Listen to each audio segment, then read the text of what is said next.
तो हम दिल्ली वाले लोग आ पहुँचे हैं पंजाब यूनिवर्सिटी के स्टूडेंट सेंटर पर लज़ीज़ खाने का लुत्फ़ उठाने के लिए। ये न्यू ईयर के अगले दिन की मॉर्निंग है और हम लोग सुखना लेक पे आ पहुँचे हैं। सुखना लेक जो है 1958 में बनाई गई है, 3 किलोमीटर क्षेत्र में फैली हुई है और ये बिल्कुल सुबह का मॉर्निंग का नज़ारा है जब कोहरा था चारों तरफ, कुछ भी ठीक से दिखाई नहीं दे रहा था। और ये अंदर का फूड एरिया है जहाँ पे बहुत ही लज़ीज़ खाना मिलता है और ये बहुत क्राउडी होता है, लेकिन हम लोग लकी थे कि सुबह-सुबह ठंड की वजह से बहुत क्राउड नहीं था, इसलिए हम आराम से वहाँ पे एन्जॉय कर पा रहे थे।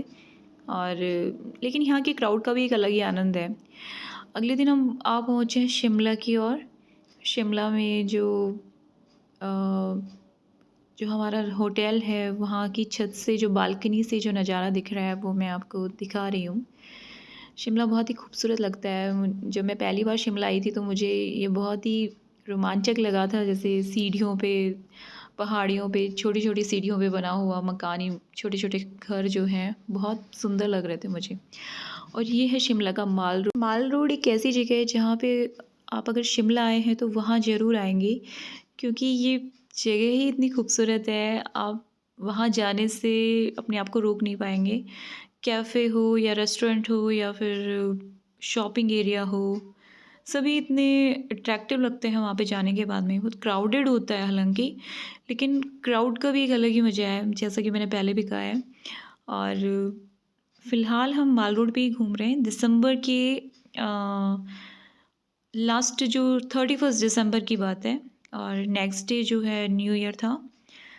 तो उससे जस्ट पहले की जो हलचल है, जो भीड़ है, लोग काफ़ी लोग संख्या में वहाँ पे न्यू ईयर मनाने के लिए शिमला आए हुए हैं। शायद बर्फ़बारी की उम्मीद में हम लोग भी स्नोफॉल देखने के इस उम्मीद में आए थे, लेकिन बाई चांस स्नोफॉल हो नहीं पाया। ये अप्रैल के मैं आपको कुछ स्नैप्स दिखा रही हूँ। अप्रैल में शिमला जो है बहुत ही खूबसूरत लग रहा था जब हम लोग आए थे। एकदम भीगी हुई शाम और बहुत ही प्यारा प्लेज़ेंट वेदर था। हम लोग वूलन्स हमने बहुत भारी भरकम नहीं पहने हुए थे, लेकिन आराम से काम चल रहा था। हल्का-हल्का कोहरा था और बिल्कुल भी क्राउडी नहीं था उस वक़्त और बहुत ही खूबसूरत लग रहा था माल रोड। तो थोड़ा-सा डिफ़रेंस आ गया था दिसंबर और अप्रैल में। ये फ़िलहाल हम फिर से दिसंबर की ओर लौट आए हैं और ये माल रोड की हम फिर से तफ़री कर रहे हैं यहाँ पे। तो बिल्कुल रात का वक़्त है और हम लोग घूम रहे हैं यूँ ही माल रोड की तफ़री करने के लिए। और एक्चुअली जो माल रोड है ये ब्रिटिश काल में बना हुआ है और यहाँ की जो बिल्डिंग्स हैं, मतलब यहाँ पे जो फायर और पुलिस हेडक्वार्टर्स और जो यहाँ की जो बिल्डिंग्स हैं उनकी वजह से ये काफ़ी अट्रैक्टिव लगता है। और ये शाम का नज़ारा है और बिल्कुल पिक्चर्स क्वालिटी लग रही थी। ऐसा लग रहा था कि जैसे आप कोई सीनरी देख रहे हो पीछे। अभी मैं आपको दिखाऊँगी। काफ़ी लोग यहाँ पे फ़ोटोज़ ले रहे थे और ये देख सकते हैं बिल्कुल ब्लू कलर का स्काई है और काफ़ी ऐसा लग रहा है कि जैसे आप कोई पेंटिंग देख रहे हो, लेकिन ये लाइव सीन था और बहुत ही खूबसूरत लग रहा था। सामने चर्च था, अभी उसको पिंक कलर से सजाया हुआ है, पिंक लाइटिंग से। और शाम के वक़्त जो पेड़ हैं ये कुछ अलग ही, बिल्कुल ही बहुत ही अलग रौनक लग रही थी उस टाइम पे। हालाँकि मैं शब्दों में इस चीज़ को बयान नहीं कर सकती हूँ, लेकिन वहाँ जाने के बाद ही जब आप घूमते हैं उस एरिया में तो उस भीड़ का एक हिस्सा हो जाते हैं और बिल्कुल शिमला जो है वो हालाँकि क्राउडेड है, लेकिन उसका भी एक अलग ही मज़ा है। और ये देखिए माल रोड पे हम लोग घूम रहे हैं। फ़िलहाल हम लोग ऊपर चर्च की तरफ जा रहे हैं और चर्च वाला जो एरिया है वहाँ पे एक फूड कार्निवल लगा हुआ है, तो हम लोग वहाँ भी होके आए। तो अभी हम जैसे ही आगे बढ़ेंगे तो आप देख सकते हैं यहाँ पे ऊपर की तरफ हम जा रहे हैं और ये पूरा चौक जो है बहुत फेमस है यहाँ पे शिमला का। और रात के वक्त तो ये इतना खूबसूरत लगता है कि कितनी भी ठंड हो आप बर्दाश्त कर लेंगे क्योंकि जो नज़ारे हैं वो बहुत ही खूबसूरत लगते हैं यहाँ पे।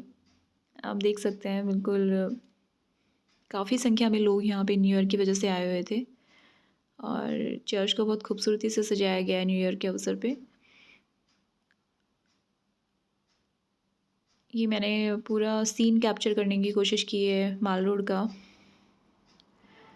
यहाँ पे घुड़सवारी भी की जाती है, बहुत तरह के एंटरटेनमेंट की चीज़ें हैं। जब आप वहाँ जाते हैं तो बहुत सारी चीज़ें हैं करने को। एक एक तो वहाँ का फूड बहुत अच्छा है, स्ट्रीट फूड जिसे कहते हैं। बहुत सारी, जैसे कि टिक्की हो गया, आलू छोले टिक्की, कुलचा जो है बहुत ही फेमस है वहाँ पे एक जगह पे। बहुत लोग वहाँ पे खाते हैं, एंजॉय करते हैं। और ये हम फूड कार्निवल में पहुँच चुके हैं और यहाँ पे बाई लक बाई चांस हमें इस कार्निवल का हिस्सा बनने का मौका मिला। तो आप देख सकते हैं यहाँ पे शिमला के जितने भी स्टेट्स हैं, सॉरी जो ज़िले हैं, वो अलग अलग जो डिस्ट्रिक्ट हैं उनकी जो विशेष जो व्यंजन हैं वो यहाँ पे उनकी स्टॉल लगाई हुई थी। और ये देखिए काफ़ी क्राउड था यहाँ पे। और ये बिल्कुल मज़ेदार बात होती है कि आपको एक ही जगह पे अलग अलग डिस्ट्रिक्ट की जो विशेष जो व्यंजन होते हैं उनको टेस्ट करने का मौका मिल जाता है। तो मंडी है और कुल्लू है, बिलासपुर है, हमीरपुर है, सिरमौर, कुल्लू, किन्नौर, स्पीति एंड मनाली, बहुत सारे ऐसे। देखिए किन्नौर आ गया, किन्नौर पे नॉन वेज था। हालांकि हमने टेस्ट सिर्फ सिद्धू जो है वेज जो चीज़ें हैं उन्हीं का टेस्ट किया, क्योंकि हम लोग खा पी के आए थे इसलिए पेट में जगह नहीं थी। ये बिलासपुर है और कुछ ज़्यादा हमें मालूम भी नहीं था कि कहाँ की स्टॉल पे कौन सा अच्छा मिल सकता है। तो हम लोग वेजिटेरियन लोग हैं तो इसलिए कुछ अच्छा सा ढूंढ रहे थे कि जो सब लोग खा रहे होंगे हम वही टेस्ट करेंगे। तो हमने सोचा, तो एक चीज़, एक जो डिश है वो हमने बहुत लोगों को खाते हुए पाया, वो थी सिद्धू।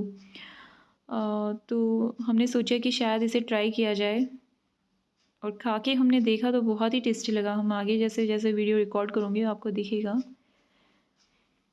और ये जो चाय है बिलासपुर की चाय बहुत ही टेस्टी लजीज, आई मीन अरोमेटिक चाय थी। कुछ अलग ही इन्होंने पता नहीं क्या डाला था, जो कुछ बहुत ही अलग जो मसाला है वहाँ का स्पेशल, वो उसमें बहुत अच्छी खुशबू आ रही थी। और ये जो है सिद्धू जिसकी मैं बात कर रही थी, और ये थोड़ा नमकीन होता है खाने में। और अंदर जो है इसके अंदर जो ड्राई फ्रूट्स होते हैं उनका मसाला होता है और ये शायद स्टीम करके पकाया जाता है। इसके साथ में जो चटनी होती है, खट्टी जो चटनी होती है, वो बहुत ही टेस्टी लगती है खाने में। और ये दो तरह से बनाया जाता है, एक स्वीट होता है और एक खट्टा होता है। तो हमने थोड़ा सा खट्टा वाला ट्राई किया, जो नमकीन जो होता है वो वाला सिद्धू ट्राई किया। और ये चंबा हम लोग आ पहुँचे हैं, चंबा के स्टॉल पे, सॉरी यहाँ पे लाहौल एंड स्पीति बहुत सारी ऐसी स्टॉल लगी हुई हैं, कांगड़ा, सभी लोग खाने का लुत्फ़ उठा रहे हैं। ये खट्टा है, दाल है।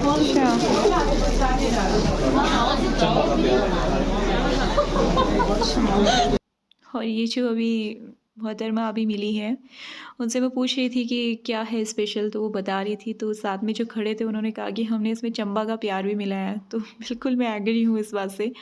किसी भी स्टेट का जो डिस्ट्रिक्ट होता है उसका फूड की क्वालिटी तभी होती है जब आप उसमें अपना सब कुछ डेडिकेशन के साथ डाल देते हैं, अपना सर्वस्व सौंप देते हैं, तभी वो डिश अच्छे से प्रिपेयर होती है। तो हम लोग खा पी के हम लोग फिर से बाहर निकल दिए हैं। हमने सिद्धू खाया, चाय पी और हम लोग निकल दिए। हाँ, हमने एक जलेबी भी ट्राई की थी। खैर हमें वो रबड़ी जलेबी जो होती है वो हमें इतनी पसंद नहीं आई। हम लोग, खैर चलिए अब हम लोग लक्कड़ बाज़ार की ओर बढ़ते हैं। शिमला में ही लक्कड़ बाज़ार एक ऐसी जगह है जहाँ पे आपको हैंडमेड जो हस्तशिल्प वाली जो लकड़ी से बनी हुई वुडन क्राफ्ट वाली चीज़ें बहुत ही रीज़नेबल प्राइस पे आपको मिल जाएंगी। और ये कुछ ज्वेलरी भी आइटम्स हैं जो महिलाओं को विशेष रूप से आकर्षित करते हैं। हालांकि हम सरोजनी वाले जो हैं, दिल्ली वाले जो हैं, वो ज्वेलरी से इतना अट्रैक्ट नहीं होते हैं, क्योंकि सरोजनी हमारे पास बहुत ही बड़ा वरदान है सस्ती चीज़ों के लिए। तो मैंने ज्वेलरी की तरफ देखा नहीं, हालाँकि मुझे ये जो वुडन जो आइटम्स हैं वो मुझे बहुत अट्रैक्ट कर रहे थे क्योंकि बहुत ही प्यारी चीज़ें थी और समय बहुत कम था, हम लोग आगे बढ़ते जा रहे थे धीरे-धीरे देखते हुए। फिर भी मैंने लकड़ी के बैंगल्स जो हैं वो उठा ही लिए। और देखिए कितनी खूबसूरत चीज़ें हैं यहाँ पे वुडन के आइटम्स की। और ये बिल्कुल वुलन जो शॉल, स्टॉल्स, स्वेटर ये ठीक-ठाक मतलब रीज़नेबल रेट पे आपको मिल जाएँगे। अगर आपके पास आप शिमला की कुछ मेमोरी अपने साथ लेके जाना चाहते हैं तो आप डेफ़िनेटली यहाँ से ले सकते हैं। और कुछ मुझे हाथ से बुनी हुई चीज़ें भी वहाँ पे दिखाई दे रही थी, जो लेडीज़ हैं वो वहाँ पे बना रही थी। हालाँकि उनकी जो रेट थी बनाने की वो थोड़ी-सी मुझे एक्सपेंसिव लगी। लेकिन जो हैंडक्राफ़्ट वाली जो चीज़ें होती हैं उनकी रेट थोड़ी-सी महँगी होती है, तो इसमें कोई बहुत बड़ी आश्चर्य वाली बात नहीं है। उसमें मेहनत होती है, उसमें काफ़ी मशीन से बनी हुई चीज़ों में और हाथ से बनी हुई चीज़ों में फ़र्क होता है। मुझे वो कैप बहुत पसंद आ रही थी लेकिन मुझे उसका रेट थोड़ा ज़्यादा लगा। और ये वुडन की कुछ चीज़ें हैं, बहुत सारी चीज़ें हैं, मतलब आप जी भर के देखते रहिए। अगर आपके पास बहुत सारा समय है और आपके पास बड़े-बड़े बैग हैं तो आप सामान आराम से लेके आ सकते हैं। नहीं है तो आप सिर्फ विंडो शॉपिंग करके आ सकते हैं, हमारी तरह। और और ये ये देखिए चुपके-चुपके अकेले-अकेले खाते हुए क्या खा रहे हैं? और ये जो मेरी डॉटर है, इसे गॉगल्स का बहुत शौक है। बस इसे लगता है कि गॉगल पहन के रजनीकांत लगती है बिल्कुल। तो इसे गॉगल दिलाया गया और हमने जी भर की विंडो शॉपिंग की। बहुत सच में जो वुलन की जो चीज़ें थी वो बहुत खूबसूरत थी। पोंचे जिनको बोलते हैं और जो शॉल हैं, स्वेटर हैं, वो बहुत अच्छी क्वालिटी वाली चीज़ें वहाँ पे मिल रही थी। लेकिन हम दिल्ली वाले इतनी आसानी से लेते नहीं हैं। क्योंकि दिल्ली इन मामलों में थोड़ा-सा लकी है कि वो वहाँ पे काफ़ी अच्छी चीज़ें मिल जाती हैं। और तो चलिए हम माल रोड की तफरी कर रहे हैं और यहाँ पे आपको आगे बढ़ते हुए ठंड भी बढ़ती जा रही है, मतलब कुछ अलग ही रौनक थी न्यू ईयर पे, तो कुछ अलग ही जो रौनक है वो आप देख सकते हैं, बिल्कुल रंगीन हो रहा है पूरा शिमला का माल रोड। आपको घूमने के लिए पर्याप्त समय चाहिए। अगर आप माल रोड जा रहे हैं तो आप एटलीस्ट 2 या 3 घंटे तो मान के चलिए कि आपको लगने वाले हैं। ये पूरे हेडक्वार्टर्स हैं, पुलिस हेडक्वार्टर्स, फायर हेडक्वार्टर्स और ब्रिटिश राज के दौरान जो बिल्डिंग्स बनी हुई हैं वो सभी यहाँ पे हैं और बहुत ही खूबसूरत लगती हैं। शिमला जो है हिमाचल की राजधानी है, तो निश्चित रूप से पर्यटकों के लिए मुख्य आकर्षण का केंद्र है। ये बात अलग है कि यहाँ पे क्राउड इतना हो चुका है कि अब इतना अट्रैक्टिव नहीं लगता है शिमला जितना पहले लगा करता था। मुझे याद है जब मैं आज से 15 साल पहले आई थी तो कुछ अलग ही बात थी, कुछ हवा में, कुछ माहौल में कुछ अलग ही रौनक थी जो उसका कोई कंपैरिज़न नहीं है। वो मैं ढूँढना भी चाहूँ शिमला को, उस वाले शिमला को 15 साल पहले को, तो वो मुझे मिलेगा नहीं कहीं भी। ये रात के समय का सीन है और ऐसा लग रहा था छोटे-छोटे दिए जगमगा रहे हैं पूरे शिमला में, बिल्कुल पहाड़ों पे ऊपर-नीचे।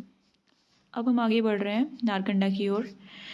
ये नारकंडा जो है शिमला से 70 किलोमीटर दूर है और अ, बेटर है कुफरी से, क्योंकि कुफरी भी बहुत क्राउडेड हो गया है और वहाँ पे भी पर्यटक जाते हैं, भर-भर के जाते हैं, मतलब इतना जाते हैं कि आपको पैर रखने की जगह नहीं होगी। अगर आप हॉलिडेज़ मनाने के लिए जा रहे हैं तो मेरी आपको सलाह है कि कुफरी ना जाके आप नारकंडा जाएँ, क्योंकि वहाँ पे अगर आप बर्फ़ देखने अगर जा रहे हैं, स्कीइंग के अगर आप शौकीन हैं, जो बर्फ़ से स्नो से रिलेटेड जो स्पोर्ट्स होते हैं वो अगर आप करना चाहते हैं तो आप नारकंडा जाएँ। ये देखिए पूरे रास्ते भर बर्फ़ जमी हुई थी, बर्फ़ की चादर जमी हुई थी और बहुत ही खूबसूरत लग रहा था कि मतलब रास्ते भर 1 मिनट के लिए मैंने पलकें नहीं झपकाई और स्नो से कवर्ड हुआ जो हिमाचल है वो कुछ अलग ही लग रहा था। बहुत खूबसूरत लग रहा था उस वक़्त। तो जो नारकंडा है मैं उसकी बात कर रही हूँ।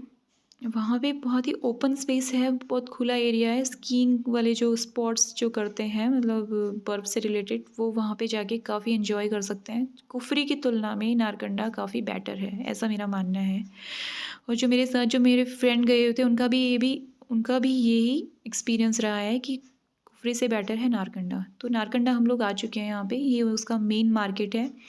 यहाँ पे सीढ़ियों से आप जो सीढ़ियाँ देख रहे हैं ऊपर लोहे की, वहाँ से ऊपर जाके एक आंटी हैं जो बहुत अच्छा वेज खाना बनाती हैं, बिल्कुल घर जैसा। वहाँ पे मोमोज़ और जो सूप पीने का एक अलग ही आनंद है, तो ज़रूर खाएँ वहाँ पे अगर आप जा रहे हैं। छोटी सी नगर पंचायत है नारकंडा। और क्योंकि ये थोड़ा-सा अ, हिल स्टेशन है, बहुत अच्छा है, तो शिमला अगर आप आते हैं तो 70 किलोमीटर दूर कोई बहुत ज़्यादा नहीं है, आप जा सकते हैं, प्लान कर सकते हैं वहाँ पे। और ख़ैर हमें स्कीइंग में इतना मतलब इंटरेस्ट नहीं था और हम लोग थोड़ा-सा उस वक़्त बर्फ़ भी इतनी ज़्यादा नहीं थी कि स्कीइंग हो पाए, क्योंकि दिसंबर में अभी बर्फ़ गिरना शुरू ही हुई थी। तो हम लोग थोड़ा आगे जैसे तानी जुबैर लेक की तरफ हम लोग जा रहे हैं आगे। और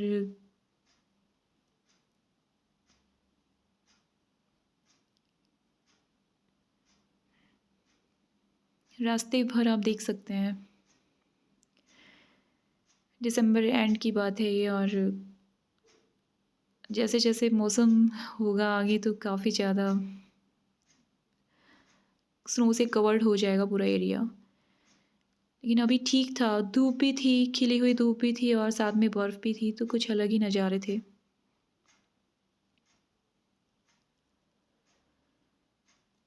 अभी हम फ़िलहाल आ चुके हैं तानी जुबैर लेक की ओर।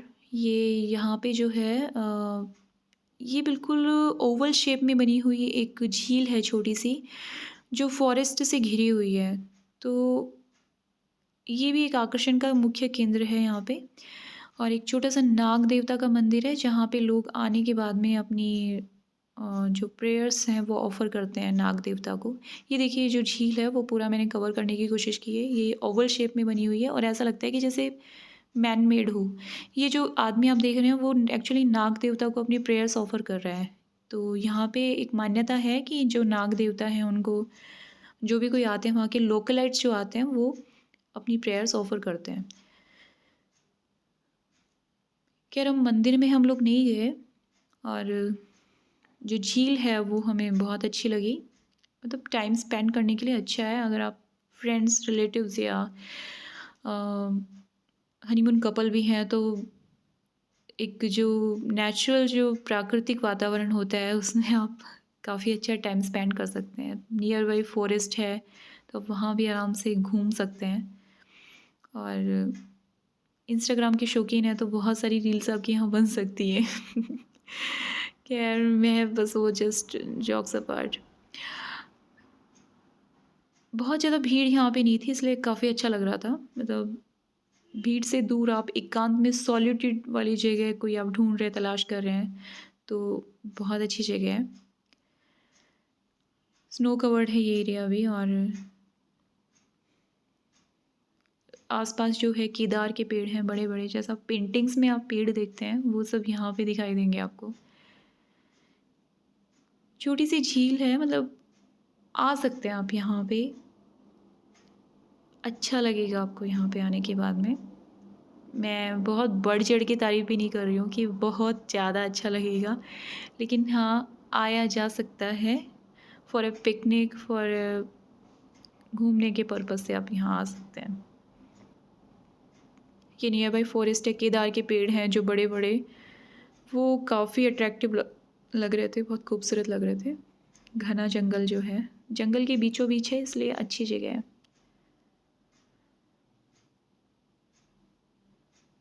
और ये देखिए, इसके जस्ट बगल में वो झील है।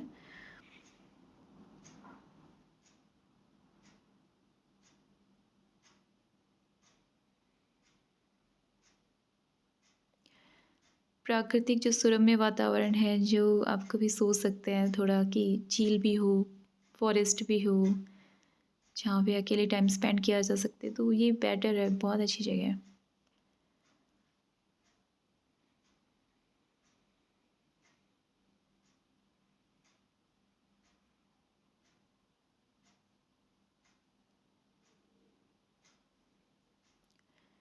हालाँकि अभी दिसंबर में इतनी ज़्यादा ठंड नहीं थी, अदरवाइज़ जब स्नोफॉल होता है तो ये पूरा स्नो से कवर्ड हो जाता है, झील भी थोड़ी-थोड़ी जम जाती है।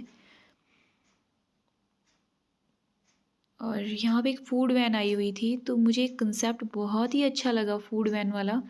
मतलब ये लोग जहाँ भी क्राउड दिखती है वहाँ पे ये लोग आ जाते हैं तुरंत फटाफट से अपनी वैन लेके, और बहुत ही टेस्टी सा खाना, जो फ़ास्ट फूड जिसको हम कह सकते हैं, जो आजकल सब लोगों को पसंद आता है, जैसे मैगी हो गई, पास्ता हो गया, या फिर ब्रेड सैंडविच हो गया।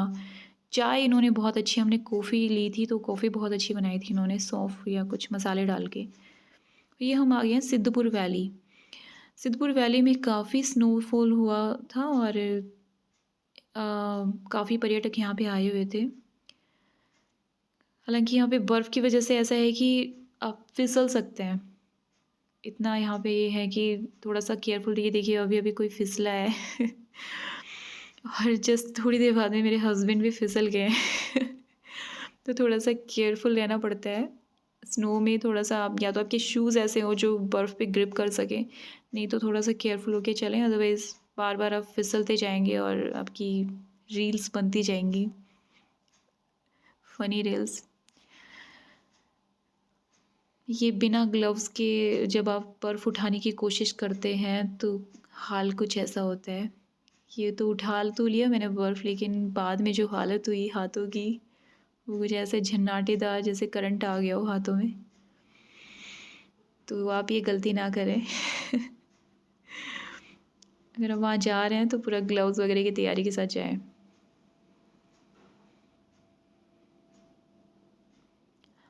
वूलन्स काफ़ी अच्छे होने चाहिए आपके पास, क्योंकि ठंड बहुत ज़्यादा होती है इस वक़्त यहाँ पे।